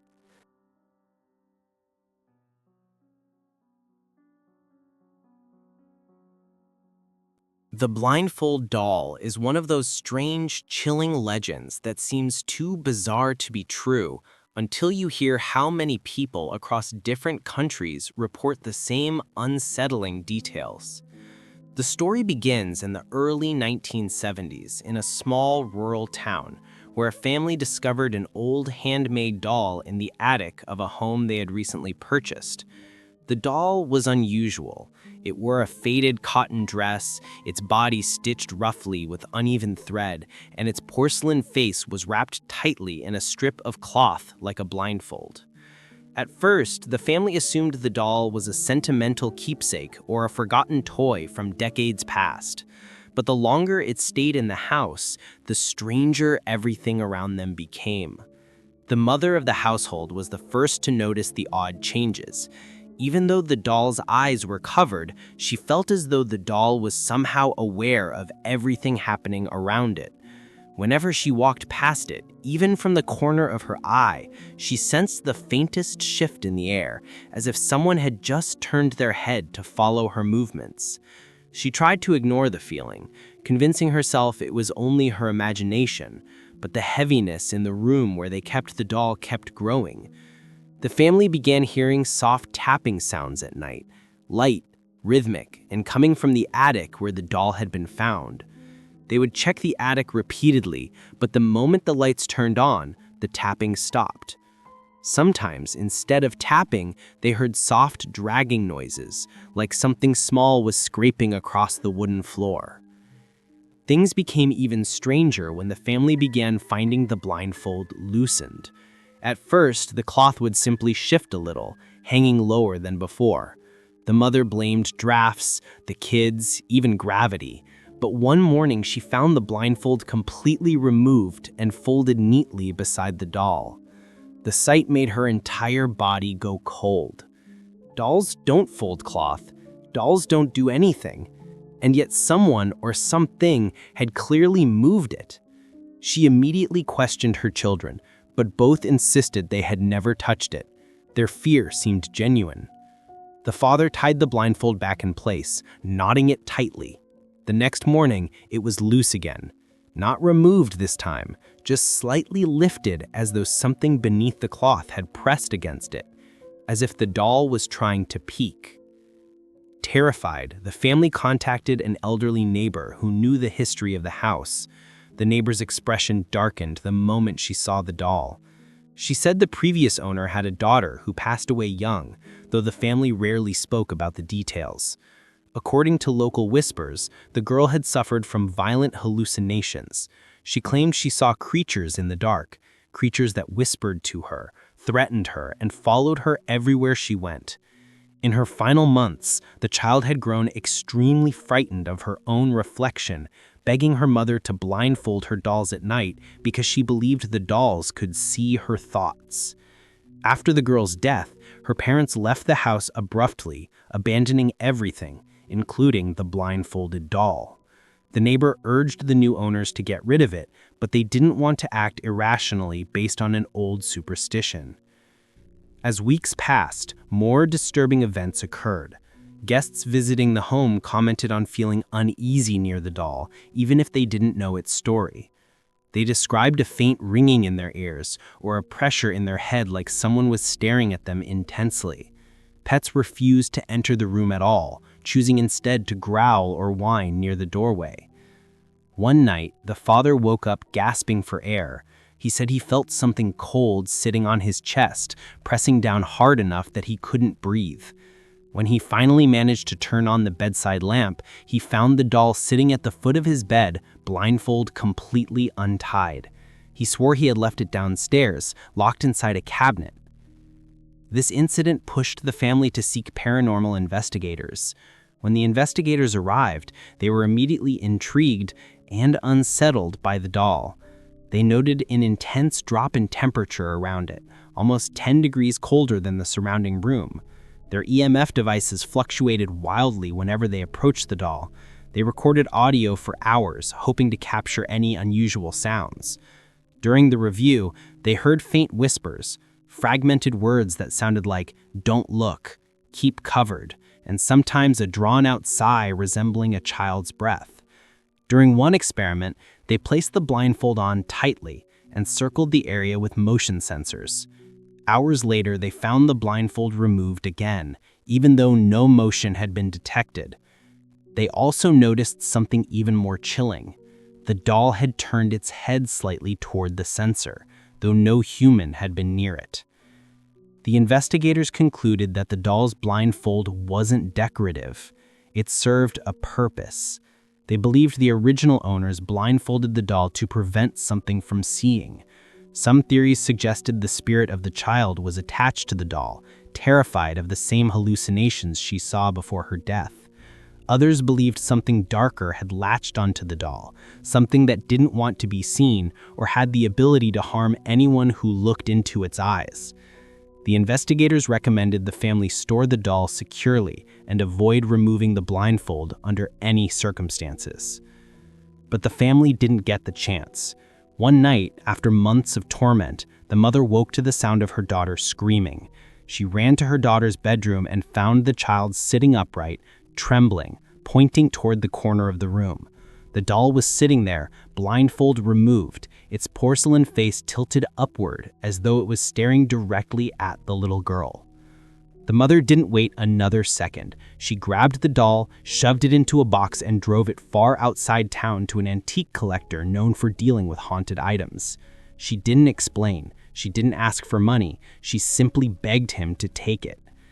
The collector kept the doll for years, reporting his own strange experiences. He said the blindfold had to remain tied, otherwise he would hear footsteps or whispers in the dark. On rare occasions when the cloth slipped, he claimed he dreamed of a girl's voice pleading, "Cover her eyes again before she sees you." Eventually, the doll ended up in a private paranormal museum, kept behind glass and permanently blindfolded. Visitors regularly report feeling watched, even though the doll's eyes are hidden. Staff say the cloth shifts on its own at night and sometimes lifts slightly, as if something underneath is straining to look out. To this day, no one knows what the blindfold doll truly is: an object housing a frightened spirit, a vessel for something malevolent, or simply a cursed relic abandoned by a grieving family. But one thing everyone agrees on: whatever lies under that blindfold should never be seen. The Isle of Dolls, or La Isla de las Muñecas, is one of the most chilling places on Earth, not because of monsters, not because of ghosts floating through the air, but because of thousands of dead, decaying dolls hanging from trees, nailed to walls, tied to branches, and staring into the empty swamps of the Xochimilco canals with cracked faces and lifeless, watching eyes. To understand how this nightmare island came to be, you have to imagine a quiet man named Don Julian Santana living alone in the middle of a vast maze of waterways, surrounded only by nature, silence, and the weight of a tragic story that changed his life forever. Decades ago, Long before the island became a tourist legend, Don Julian moved there to live in isolation, but everything changed when he found a young girl's body floating in the water near the island. The details are vague, lost to time. Some say she drowned while playing, some say she slipped. Others believe her death was mysterious, almost unnatural. But Don Julian believed he was not alone that day. He believed the girl's spirit lingered in the canals, restless, cold, and watching. The day after he found her, Don Julian discovered something floating near the water's edge. A doll. A small, worn, water-soaked doll drifting near the same spot where the girl's lifeless body had been found. He took it as a sign. Not a coincidence, not a random toy discarded by a child, but a message. He believed the doll belonged to the dead girl, that it was connected to her spirit, and that she needed help, recognition, or protection. So he hung the doll from a tree as an offering, a gesture of respect, a way to honor her. But from that moment on, strange things began happening, and Don Julian grew convinced that one doll wasn't enough. He claimed he heard whispers at night, soft murmurs coming from the water or from the trees or from somewhere between the two. He heard sobbing sometimes or a girl's voice calling out. Footsteps, though there was no one else living on the island. Objects would move on their own. Shadows would dart across the vegetation at dusk. Something was there, something unseen and deeply unsettled. Don Julian believed the girl's spirit was unhappy, and he believed she wanted company. Driven by fear and a desperate desire to please whatever was lurking on the island, he began collecting dolls from anywhere he could find them. Trash bins, canals, floating debris, abandoned toys, gifts from travelers, and he hung every single one across the island. Dolls with missing limbs, dolls with empty eye sockets, dolls that had been burnt, broken, slashed, or chewed, dolls that looked like they had lived a violent life before arriving on the island. Over time, the trees filled with them, hundreds, then thousands. Some hung with ropes around their necks, some nailed to walls, some tied up like prisoners, some left sitting in old boats or stuck into the mud like forgotten corpses. And as the number of dolls grew, Don Julian said the activity grew as well. He began telling locals that the dolls were alive, that at night he heard them whisper, that he saw them turning their heads, that their eyes followed him when he walked past. He said the dolls absorbed energy, not just from him but from the island itself, as though they were vessels for wandering spirits. He kept bringing more dolls to satisfy whatever force he believed he had awakened. Some people thought Don Julian was losing his mind from isolation. Others believed him, because whenever anyone visited the island, they felt something unnatural lingering in the air. The atmosphere was heavy, watching, claustrophobic. The dolls didn't look like decorations, they looked like witnesses. And the deeper you walked into the island, the more you felt like the dolls were positioned to observe you from every angle, waiting for you to make a mistake. Despite the eerie atmosphere, Don Julian never stopped collecting dolls. For him, it became a mission, a responsibility, a pact with the dead girl. He believed the dolls protected him. But ironically, the island that became his sanctuary also became the place of his death. In 2001, after decades of living alone, surrounded by the dolls and the whispering shadows, Don Julian Santana was found dead in the water, floating near the exact same spot where he found the little girl so many years earlier. Locals still find this detail deeply disturbing, almost too symmetrical to dismiss as a coincidence. Some claim the girl's spirit finally took him. Others say the dolls wanted him to join them. Whatever the truth, the Island of Dolls only intensified its eerie reputation. After his passing, the Isle of Dolls became a magnet for tourists, ghost hunters, paranormal investigators, and thrill seekers. Everyone who visits agrees on one thing: the island feels alive. Many claim they heard disembodied whispers, like faint voices echoing through the trees even when no wind was blowing. Some say the dolls' heads turned or their eyes glinted unnaturally in the shadows. Others have heard soft giggles or crying coming from deep within the forest of hanging dolls. Some investigators swear they captured EVPs of a little girl's voice saying things like "Ven aquí" or "Ayúdame." Visitors have reported feeling touched, tugged, or pulled by invisible hands. Some leave the island in tears, overwhelmed by a sense of sadness, dread, or intense heaviness in their chest. Others report that pictures taken on the island sometimes show strange faces in the background, faces not belonging to any known doll. What makes the Isle of Dolls so terrifying is not just the quantity of dolls or their decaying corpse-like appearances, but the energy that surrounds them. The dolls appear to rot, darken, and deform in ways that almost seem deliberate, as though they are being shaped by the island's atmosphere. Many people who visit describe the dolls as looking more human the longer you stare at them, like their expressions shift, like they breathe, like they're waiting for something. And because the dolls were placed there over decades, with each of its own unknown history, each one feels like a container of secrets. To this day, locals avoid the island at night, claiming the spirits are most active when darkness falls. They say the dead girl still wanders near the water. They say Don Julian's spirit remains too, walking between the trees with a lantern, still collecting dolls as offerings. They say that if you disrespect the dolls or mock them, something will follow you home. And they say the island is cursed, not because of evil, but because grief and death have soaked into every inch of its soil. Whether you believe in spirits or not, one thing is certain: the Isle of Dolls is unlike any other place on Earth. It is a shrine, a graveyard, a museum of sorrow, and a monument to one man's fear and devotion. The dolls are not alive, but they do not feel lifeless either. They feel like guardians of a haunting story, watching silently through their cracked eyes, swaying gently in the warm Mexican wind, and waiting for anyone brave enough to step onto their island, and hoping you don't hear them whisper.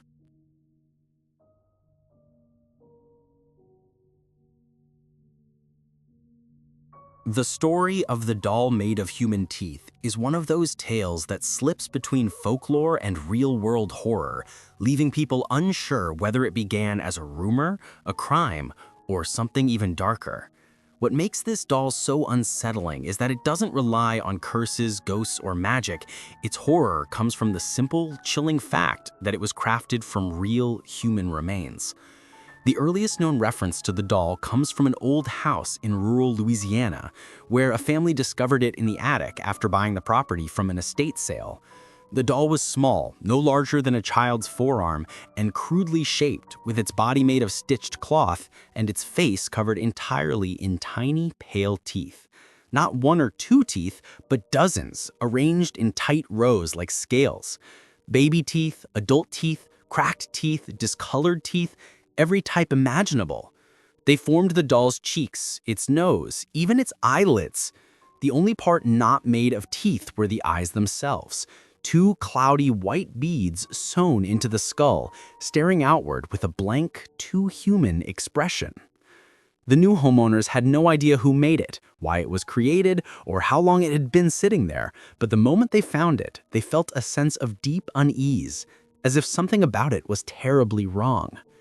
The family initially thought the doll was some kind of disturbing folk art, but almost immediately they noticed strange things happening around the house. At night they heard faint clicking sounds, soft, irregular taps like something hard brushing against the floorboards. Sometimes the noise came from the hallway, sometimes from the attic, and sometimes, most disturbingly, right outside their bedroom door.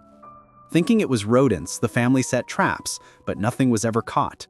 The clicking continued. When they eventually traced the sound to the attic again, they found the doll lying in a different position than they remembered. The cloth was slightly twisted, the teeth looked as though they had shifted, and its beaded eyes seemed angled in a new direction, toward the door, as if it had watched them enter.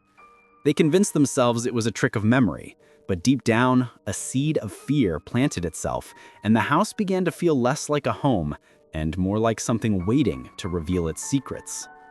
Research into the doll's origin led them to a disturbing piece of local lore. Decades earlier, the house had belonged to an elderly woman known for her reclusive nature. Neighbors rarely saw her outside except late at night. She had no children and no close family, but people said she was obsessed with dental rituals, strange beliefs about teeth holding memories and emotional energy. Rumors spread that she collected teeth from anyone who visited her home. Others whispered that she used to roam local cemeteries, digging in pockets of old coffins for whatever had not yet decayed. No one knew if these rumors were true, but the doll in the attic certainly made them feel more real. One unsettling detail emerged when the family found a small, handwritten note tucked beneath the doll's cloth body. It contained only 4 words: "They belong to me." The handwriting was shaky, uneven, and looked as though it was written in panic or obsession. Not long after discovering the note, the youngest child in the home, a girl around 9 years old, began complaining about hearing whispers at night. When her parents asked what the whispers said, she responded quietly, "It wants more teeth." At first, her parents dismissed it as imagination, influenced by the strange doll they had talked so much about. But then, over the next few weeks, the girl began losing sleep, waking up with bloodied gums as though she had been grinding her teeth or pulling at them in the night. One morning, her parents found one of her baby teeth missing and discovered it not under her pillow, but placed neatly beside the doll, as if someone or something had left it as an offering. That was the last straw. The family tried to throw the doll away, driving miles out of town to leave it in a distant dumpster. But the next morning, it was back in the attic, lying in the exact same position as before, with its bead eyes staring blankly upward. Terrified, the family reached out to local historians and paranormal researchers, hoping someone could explain what they were dealing with. One investigator who examined the doll discovered something deeply disturbing. The teeth weren't just sewn onto the cloth. They were drilled into tiny holes in the fabric, anchored as though meant to stay indefinitely. And even stranger, the cloth beneath the teeth was stained dark, almost like dried soil or old blood. But the most chilling discovery came from a forensic odontologist who, out of morbid curiosity, examined several teeth from the doll under magnification. He found signs indicating that many of the teeth were pulled from living people's mouths, not naturally shed, not from deceased adults, but forcibly removed. That meant someone had created the doll through deliberate harm. The more the family learned, the more dangerous the doll seemed. They couldn't keep it, but they also couldn't discard it without it returning. Eventually, a private collector of occult artifacts agreed to take the doll, claiming he had the knowledge to contain objects with attachments. But even after the doll was removed from the home, the family reported lingering effects: nightmares, phantom clicking sounds, and a sense of being watched whenever they approached the attic. Meanwhile, the collector who obtained the doll documented strange experiences in his home as well: doors opening by themselves, lights flickering, and the unmistakable sound of tiny teeth tapping on glass. He kept the doll locked in a reinforced display case, but even then, visitors swore they saw its expression change slightly over time. Some said it heard faint whispers when standing near the case. Others claimed the doll's beaded eyes reflected human faces that weren't their own. To this day, the doll made of human teeth remains one of the most unsettling artifacts in modern folklore because it blurs every boundary between art and madness, between physical horror and the supernatural, between what we can explain and what we instinctively fear. Whether it is haunted, cursed, or simply a chilling reminder of someone's obsession, the doll forces a single disturbing question. If someone was willing to build a doll from human teeth, what else were they willing to do to complete it? There are some stories whispered online that begin like harmless urban legends, creepy enough to entertain, but distant enough to forget. And then there are stories like this one, the kind that feel too specific, too detailed, and too consistent across people who have never met, never spoken, and live in completely different parts of the world. The story of the doll that mimics your voice at 3 a.m. belongs to that second category, an uncanny pattern of events that keeps resurfacing from places that have nothing in common. Abandoned attics, dusty thrift stores, estate sales, charity shops, childhood bedrooms sealed for years, and even locked boxes bought from auctions where no one knew what was inside. The doll itself is always described differently. Sometimes it's porcelain, sometimes soft cloth, sometimes plastic with faded synthetic hair, sometimes it's dressed in old-fashioned clothing, sometimes in a child's modern dress, and sometimes naked except for small scribbles on its back. But all versions share the same chilling feature: a small voice box panel stitched into its torso with no brand, no screws, and no visible way to open it. And in every version of the story, the doll begins speaking exactly at 3 a.m. But the most disturbing part isn't the time. It's the fact that the doll never speaks in a stranger's voice. It always speaks in yours. One of the earliest known accounts began with a man named Adrian, who found the doll inside a cardboard box while cleaning his late grandmother's attic in rural Ohio. The attic was filled with the usual assortment of forgotten childhood items: old coats, broken lamps, worn-out books, boxes labeled MISC, and a stack of folded blankets preserved by dust instead of care. Adrian had no memory of ever owning a doll, but the moment he opened the box, something about it made his stomach tighten. The doll looked old but not rotten, fragile but somehow perfectly preserved. Its eyes were glassy blue, too bright for something that had supposedly been stored for decades. Its hair was thin and yellowing like strands of faded wheat, and the mouth, small, perfectly curved, too symmetrical, looked as if it had been carved with more precision than the rest of its body deserved. Still, Adrian shrugged off the eerie feeling. He placed the doll on a chair in the attic, intending to throw it out later. He didn't even bring it downstairs. That night, around 3 a.m., he woke to the sound of footsteps coming from the ceiling above him, the attic. At first, he assumed it was just the house settling, but then he heard something else. A faint, shaky voice. His own voice. "Help me," it whispered. "Please help me."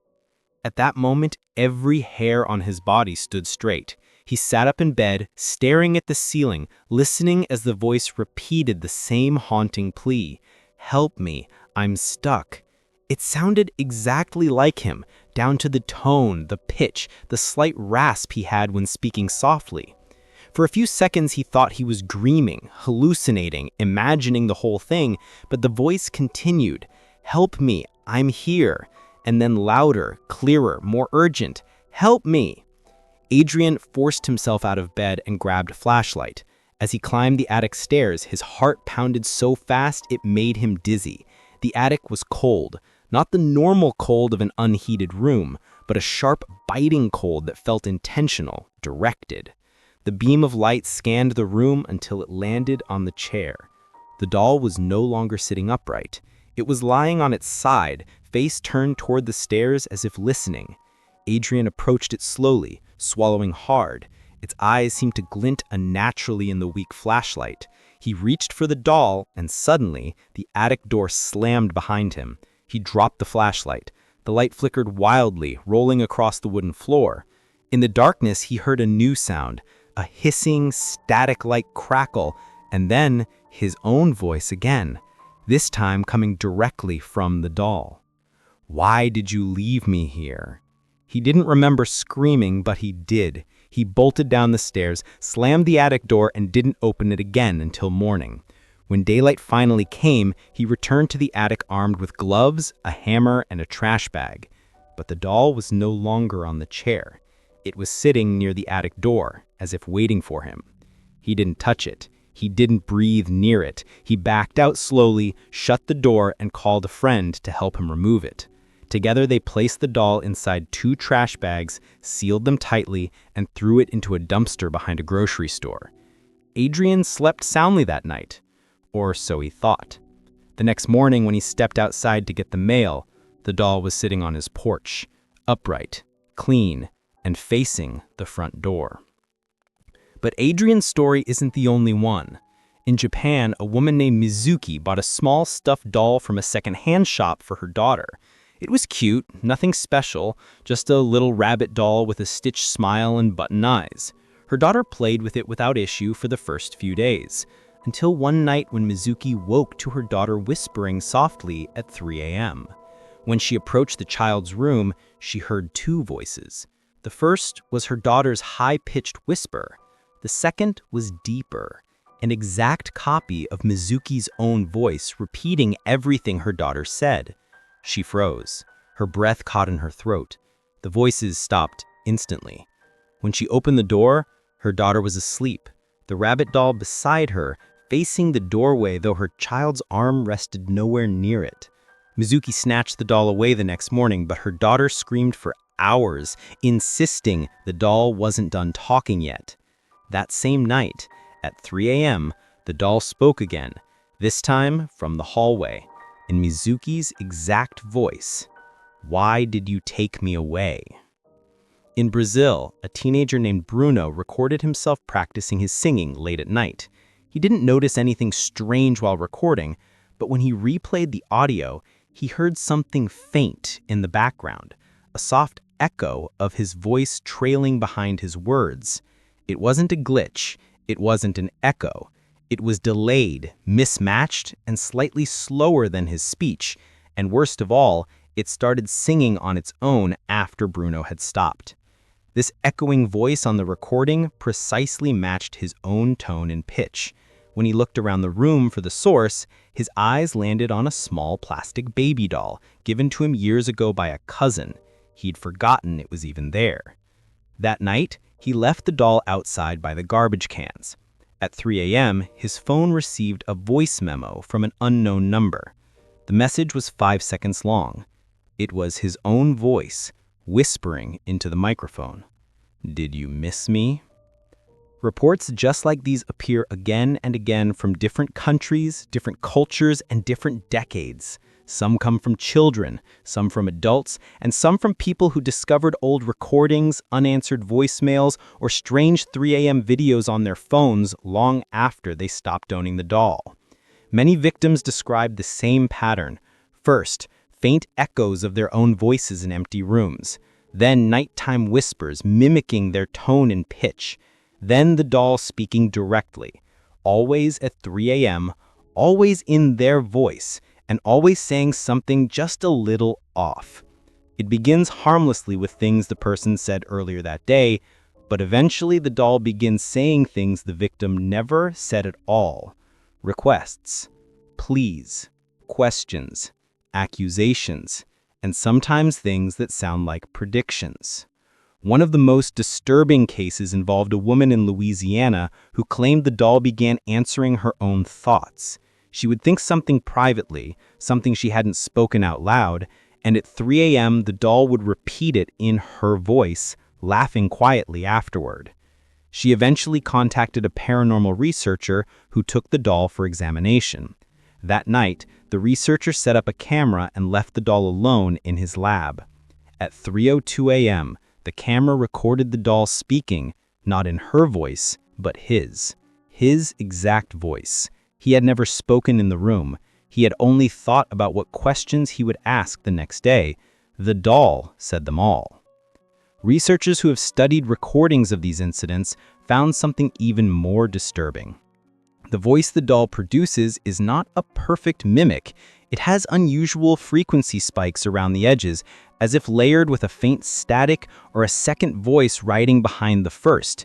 Some call it interference. Others say it sounds like two voices fighting over the same sound, and others point out something chilling. When slowed down, the faint secondary voice sounds like it's speaking too, but in a language no one can identify. Some victims claim the doll tries to lure them into conversation, starting with innocent lines like, "Are you awake?" or "Can you hear me?" Then, after a few nights, the questions grow darker. "Why do you ignore me? Why don't you listen? Don't you want to be my friend? I know what you're hiding. I know what you dream. I know where you are. And sometimes, let me in."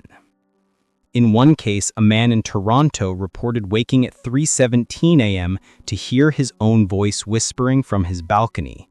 He stepped outside slowly, heart pounding. The doll was sitting on the railing, staring at him. In the recording he captured, the doll's voice shifts mid-sentence. It begins as his voice, but ends as something older, deeper, and unrecognizable, as if something else was finally tired of pretending. But the most disturbing question people ask is, what happens if you answer?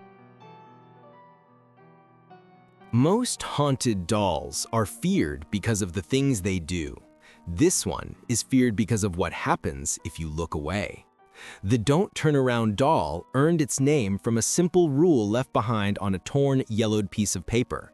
Do not turn around when you hold her, no matter what you hear, no matter what she says, no matter how close she gets. Don't turn around.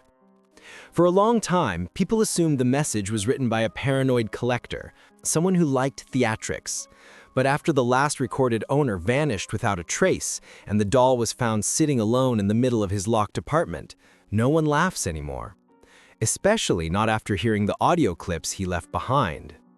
The doll is small, barely the height of a forearm, with black hair that always appears damp and the thin porcelain skin cracked around the eyes as if she has been crying for years.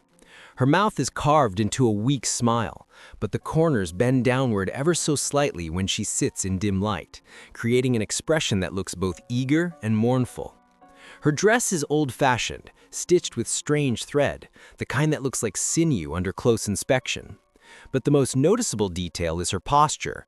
She does not sit straight, she leans forward, as though she is always trying to look at something just behind you. The previous owner, a 36-year-old man named Elias Moret, kept a journal documenting his experiences with the doll. His writing grows increasingly frantic over time, his neat handwriting devolving into messy, uneven scratches that look like they were made by someone writing in the dark or while trembling. He received the doll anonymously after investigating the case of the doll that mimics your voice at 3 a.m., a separate paranormal incident that had consumed his research for months. He believed the two were somehow connected, two halves of a larger ritual, he wrote, though he never discovered exactly how. On the day the Don't Turn Around doll arrived, Elias found a plain cardboard box at his door. It had no return address. The box was surprisingly cold to the touch, almost refrigerated. Inside was the doll wrapped in stained cloth and the note with the rule written in red ink. Elias assumed it was a prank, something sent by viewers of his online paranormal channel. He placed the doll on his desk and continued filming, unaware that his camera captured the doll's head turning a fraction of an inch every time he stepped out of frame. His first real experience happened 2 nights later. According to his journal, he had fallen asleep at his desk while editing footage. He woke to a soft tapping sound, like fingernails gently knocking on wood. Half asleep, he assumed it was the heating system, but when he reached to turn off the lamp, his hand brushed fabric. The doll's dress. She was now sitting on the lamp base, facing him directly, her cracked eyes inches from his. He froze. He hadn't touched her since placing her on the shelf earlier that evening. She shouldn't have been able to move unless someone else had been in the room. He scanned the apartment, but everything was silent. Still, he forced himself to follow the rule. Don't turn around. He kept his eyes locked on the doll. Slowly, he picked her up and placed her back on the shelf, but her glassy stare fixed on him the entire time. Elias wrote that it felt as if something were studying him from behind her face, like a pair of invisible watching eyes were pressed inside the porcelain, too close for comfort. He slept with the lights on that night. Over the next week, the experiences escalated. He would place the doll in one room and find her in another, always facing the doorway as though waiting for him. Sometimes she leaned more dramatically forward, almost on the verge of falling. Sometimes she sat perfectly still, but her dress appeared damp despite the dry air. But the worst was the whispering. At first, the whispers sounded like wind sliding through the cracks of the apartment window. But soon, the whispers began forming words. His name whispered in a voice that wasn't his, yet sounded eerily familiar. One entry from his journal read, "The doll whispered my name again, but this time it came from behind me. I felt warm breath on my neck, even though the room was freezing. I didn't turn around, I didn't dare, but I heard her footsteps, soft, barely there, like a child walking with long, deliberate pauses." Elias believes the doll's purpose was not to be seen moving, it was to be heard moving. And the moment someone turned around to look, something else, something unseen, would take their place. One night, Elias decided to test the doll. He set up 3 cameras around the living room, each aimed at the doll from different angles. He held her carefully, facing her forward, forcing himself not to turn away as he carried her to the center of the room. He placed her in a circle of salt, then sat down in front of her with his back to the cameras. He began talking to her, asking basic questions. Who are you? Why do you follow people? Where is your voice from? His audio recorder did not pick up his voice clearly. Instead, it recorded faint breathing that did not match his own rhythm. Midway through the session, something unexpected happened. The whispering didn't come from behind him, but from inside his own head, as if the doll's voice seeped through the bones of his skull. She whispered, "Turn around." He felt fingers, small, cold, trembling, touch his neck. He didn't move, he didn't speak. He wrote that every instinct in his body screamed to run, but he couldn't, not because he was frozen with fear, but because the whispering became pleading. "Please, turn around. I'm lonely. I'm right here." Her voice grew younger, more desperate. The last thing he heard was a breathy, broken sob. "You're the only one who listens." Elias ended the session suddenly. He didn't record how he escaped, but he wrote he had never felt darkness like that before. Something was wrong, terribly wrong. And he believed the doll was not an object, but a vessel for something old and helplessly hungry. The next entries show Elias losing sleep, losing weight, losing sense of time. He wrote that the doll moved constantly now, that she followed him no matter where he went. He claimed the apartment smelled like old water and rust. Sometimes he woke to find wet footprints trailing from his bedroom door toward the living room where the doll sat waiting. The footprints were too small to belong to an adult, but too long to belong to a normal child. Then came the final week. His writing grew shaky and uneven. He wrote that he couldn't stop hearing the doll no matter where he went. She whispered from closets, from vents, from behind furniture. Once he wrote that she called to him from inside the shower drain, begging him to look behind him, begging him not to leave her alone. He wrote that the whispering grew more crazed each night, sometimes pleading, sometimes angry. On the last night he wrote anything, his journal entry ended with a sentence scribbled 5 times. "If I turn around, I won't be the one who turns back." The last footage we have from Elias comes from his living room camera. He set it on a tripod facing the couch. At 2:59 a.m., he walked into frame holding the doll tightly against his chest. He looked exhausted. His hair was unwashed, his eyes sunken. He sat down with his back facing the camera, holding the doll forward, whispering something we still cannot make out clearly because the audio became corrupted the moment he spoke. For nearly 2 minutes, the footage is silent. Then a faint tapping sound begins. It grows louder, more frequent. The tapping circles around him, as though someone small is walking in slow loops. Elias stiffens, his shoulders rise slightly. And then the whispering begins. A second voice appears on the audio, thin, childish, but with 2 tones overlapping as if 2 versions of the same person were speaking at once. "Turn around. She wants to see you. Turn around. She's right behind you now. Turn around."